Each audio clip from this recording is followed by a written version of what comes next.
Hello दोस्तों, welcome to DK Examer. Channel पर नए हो तो चैनल को सब्सक्राइब कर देना, बेल आइकन बटन को प्रेस कर देना। इस वीडियो में हम देखेंगे व्याकरण क्या है, व्हाट दिस ग्रामर। तो हम इसकी परिभाषा को अच्छी तरीके से समझते हैं कि व्याकरण क्या है। आगे चलते हैं। व्याकरण वास्तव में किसी भाषा की प्रणाली है। लोग इसे प्राय भाषा के नियम के रूप में विस्तृत करते हैं, पर वास्तव में भाषा के कोई नियम नहीं है। यदि हम नियम की बात करें तो नियम पहले बनते हैं, फिर की तरह भाषा। आगे चलते हैं। भाषा की शुरुआत शायद इस तरह नहीं हुई है।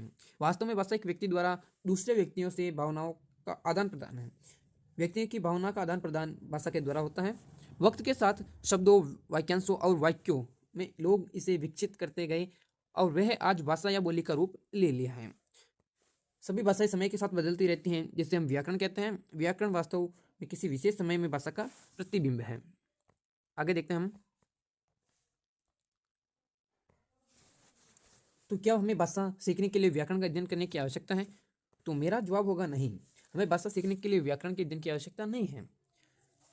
आगे देखते हैं। दुनिया में कई लोग व्याकरण के अध्ययन किए बिना सरलता और निपुणता से बोलते हैं।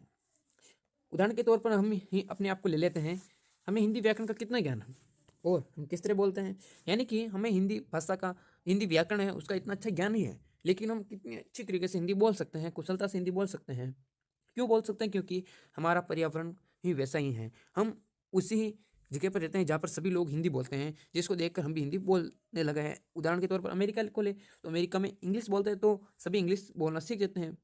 वातावरण को वातावरण के हिसाब से हमें अच्छी तरीके से पता चल जाता है, उसी हिसाब से हम ढल जाते हैं। लेकिन यदि बात हो अपनी मातृभाषा के अलावा अन्य भाषा सीखने की, यानी कि हमें हिंदी के अलावा भी अन्य भाषा यानी कि इंग्लिश सीखनी है, तो शायद हमें व्याकरण का ज्ञान होना चाहिए। तो हमें किसका ज्ञान होना चाहिए इंग्लिश सीखने के लिए? व्याकरण यानी कि ग्रामर का ज्ञान होना चाहिए। ये आपको कुशलता, तेजी और सरलता सीखने में मदद करेंगे।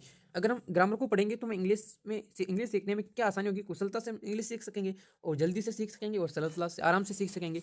जब एक भाषा की प्रणाली यानी कि व्याकरण को समझते हैं तो आप किसी व्यक्ति या किताब के बिना समझ सकते हैं। तो ये मैंने आपके भाषा के बारे में यानी कि व्याकरण के बारे में बताया।